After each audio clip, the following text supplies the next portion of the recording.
Hi, I'm Guy Winters at Pack Charter School. This is a short presentation about updating your contact information and configuring alerts for attendance and grades. We'll begin at this JMC user selection screen. You can get to this webpage through links at the school's main website. Click on the Parents link, and that will take you to the Parents login screen. Notice that you can change the school year when you sign in, so you can see previous years, report cards, and grades. You can also check this box to change your password after you sign in. Please remember that some school staff can see your JMC password, so please don't use the same password which you use for email, banking, or to access other sensitive information. Enter your name and password, then click the login button. This takes you to the parent homepage in JMC. You'll see the school name, the date, today's date, and the year in which you signed in. There's also a link to an introductory video from JMC, the authors of the program, and a note from the district. This is just PAC's reminder that changes you make online must be approved by the school office staff before they're posted, and also a reminder about our live forms webpage for things like health information, medication authorization form that you can complete, as well as student parking applications. Now, let's take a look at contact information. If you scroll over the left-hand column, click on Parent Information, and this will be your contact information. Includes your name, your address, up to 8 emails, and then phone information. For your phones, you can enter the phone number followed by a description, which can be anything you type in. It can indicate dad's work, mom's work number, dad's cell phone, your home number. Select any of those. On the right-hand side here, you'll see the message service boxes. And when you hover over or click on any of these, you'll get an important reminder from JMC. Just a reminder that there may be charges associated with you receiving cell phone messages or text messages at your phone. And if there are, you're responsible for those costs, not PAC, not JMC. Click anywhere to close that box. Back here in the phone list, you can also select the phone type. Is it a home? Is it an unlisted number, a work number, a cell phone number, other kind, or leave it unknown. It's helpful for the church staff or school staff if you go in and set the phone type.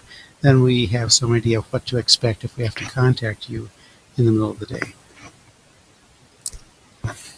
Once you've selected all those pieces, make sure to scroll to the bottom of the screen and click on the Save button. This will remind you that the church office or the school office has to review your information before approving it, and that if you don't receive an update soon, then you should contact the school office and just let us know that this change has to be made. Click OK. At the top of the screen will be in red a reminder that you've made changes. It gives you the date and time that the changes were saved and that they've been submitted for review. Once the school office staff have either approved or rejected those changes, this message will go away on the screen. Now let's look at the alert configuration for grades and attendance. Click on Alert Configuration in the left-hand column, and you'll be taken to a screen similar to this. At the top will be a list of your student names if you have more than one student at PAC. When you select one of those students, their schedule will show up in the bottom of the screen. It shows the teacher's name, the course name, the period that it's in, all of those pieces. At the top, you'll be able to select period attendance alerts. You can get an email when the student is marked absent for a period or tardy for a period. Once you make any changes here, click Save. You can also get either an email or text message when a student is marked as missing scores in a class. Again, make those changes, click Save. Now for your grade alert, you'll be entering a percentage grade, not a letter grade. And you'll drop in those percentages in these boxes. You can enter a percentage and click Fill Percentage column, and the same percentage will be entered for everything. For example, for an F. And then you can go through and you can edit individual courses to make changes. You can also choose to just track 1 or 2 courses, depending on your students' needs and what you'd like to be aware of. If you make those changes, again, make sure you click to the bottom of the screen. You need to click on the Save button or your changes will be lost. Repeat this for each one of your students. It won't save your attendance alerts or missing scores alerts or grades from one student to the next. You need to do this for each one of your students if you want alerts from them. Now quickly we'll look at student information, and there's just a few fields that you can enter about your student. You can see a few more. It doesn't show all of the information that we have in the system, but it shows you some. If you see something that you cannot change, which is wrong, say the resident district or the grade level, make sure to contact the school right away so the church or the school office is able to go in and make some of those changes. We also have custom fields, fields that are not standard JMC fields we use, and so we ask that as you go through this, that at some point you review this information, click yes or no that my information is correct.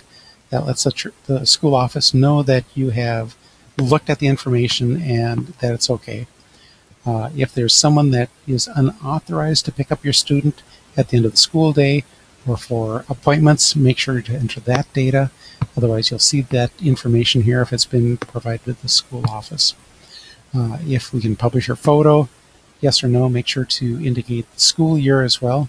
And can we share your contact information? Occasionally, there will be someone who, usually someone in the school, that wants to send out greeting cards or notices about a meeting or something of that sort, which are not school meetings, and we just need to know, can we share that information?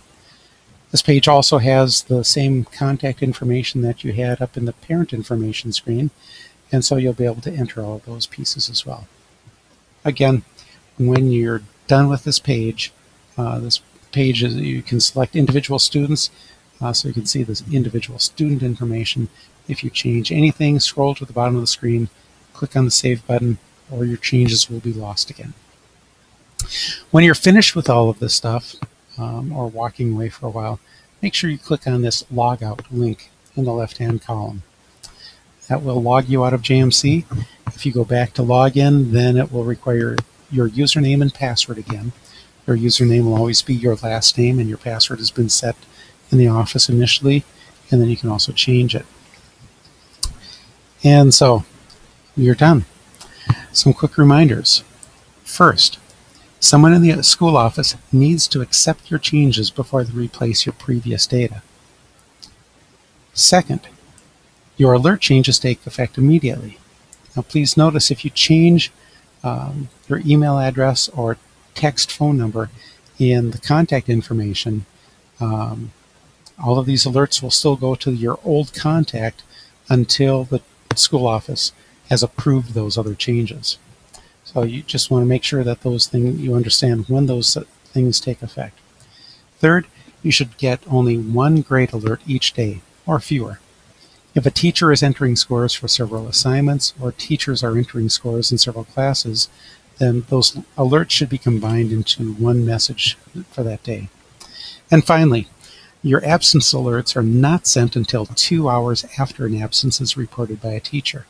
This gives the school staff time to check ISC and other non-classroom spaces, or to review our field trip lists before you're notified that a student is absent. So that takes us through everything very quickly. If you have any questions or if you have any problems with this, please contact the tech office or the school office. The contact information is on the school website. Thank you for watching this presentation.